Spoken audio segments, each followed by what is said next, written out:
You, John Fitzgerald Kennedy, do solemnly swear. I, John Fitzgerald Kennedy, do solemnly swear. That you will faithfully execute the office of President of the United States. And I will faithfully execute the office of President of the United States. And will, to the best of your ability. And will, to the best of my ability. Preserve, protect, and defend the Constitution of the United States. Preserve, protect, and defend the Constitution of the United States. So help you God. So help me God.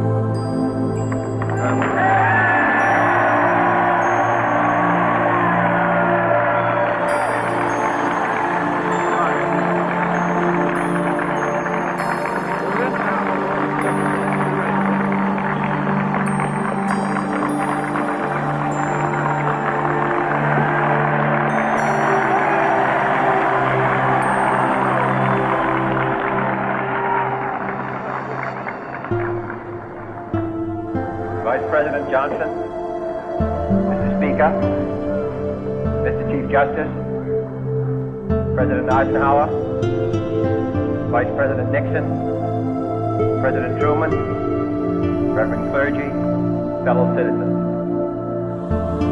We observe today not a victory of party, but a celebration of freedom, symbolizing an end as well as a beginning, signifying renewal as well as change.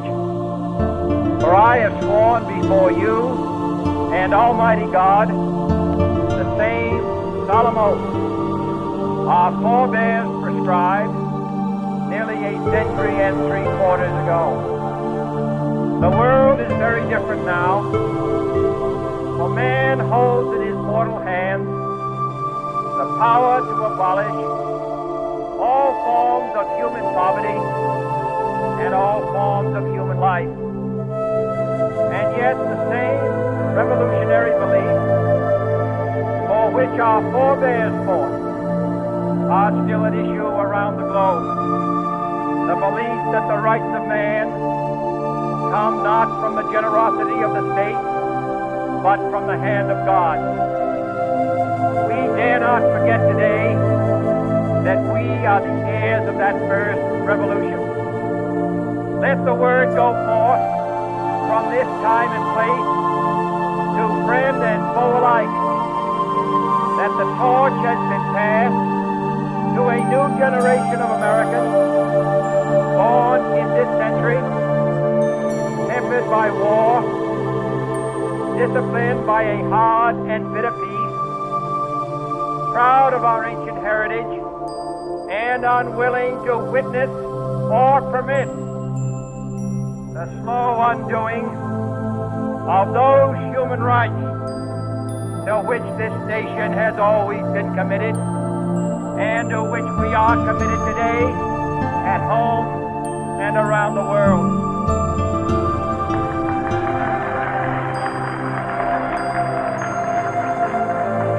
Let every nation know, whether it wishes us well or ill, that we shall pay any price, bear any burden, meet any hardship, support any friend, oppose any foe, to assure the survival and the success of liberty.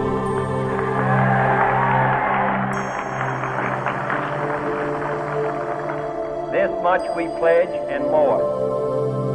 To those old allies whose cultural and spiritual origins we share, we pledge the loyalty of faithful friends. United, there is little we cannot do in a host of cooperative ventures. Divided, there is little we can do, for we dare not meet a powerful challenge at odds and split asunder. To those new states whom we welcome to the ranks of the free, we pledge our word that one form of colonial control shall not have passed away, merely to be replaced by a far more iron tyranny.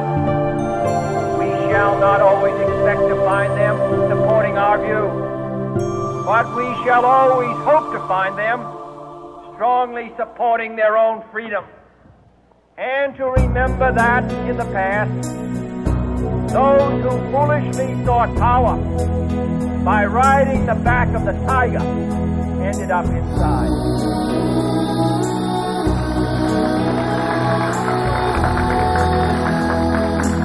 To those people in the huts and villages of half the globe, struggling to break the bonds of mass misery, we pledge our best efforts to help them help themselves. For whatever period is required, not because the communists may be doing it, not because we seek their vote, but because it is right. If a free society cannot help the many who are poor, it cannot save the few who are rich.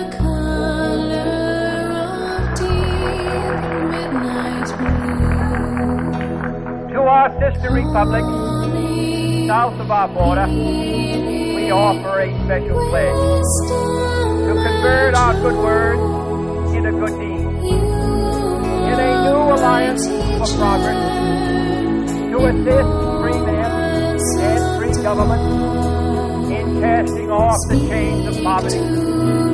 But this peaceful revolution of hope cannot become the prey of hostile powers.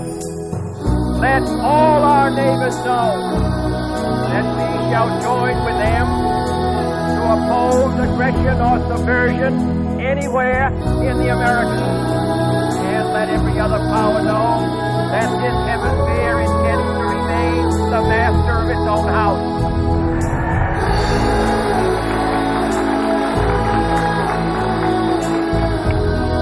To that World Assembly of Sovereign States, the United Nations, our last best hope, in an age where the instruments of war have far outpaced the instruments of peace, we renew our pledge of support to prevent it from becoming merely a forum for invective, to strengthen its shield of the new and the weak, and to enlarge the area in which its threat may run.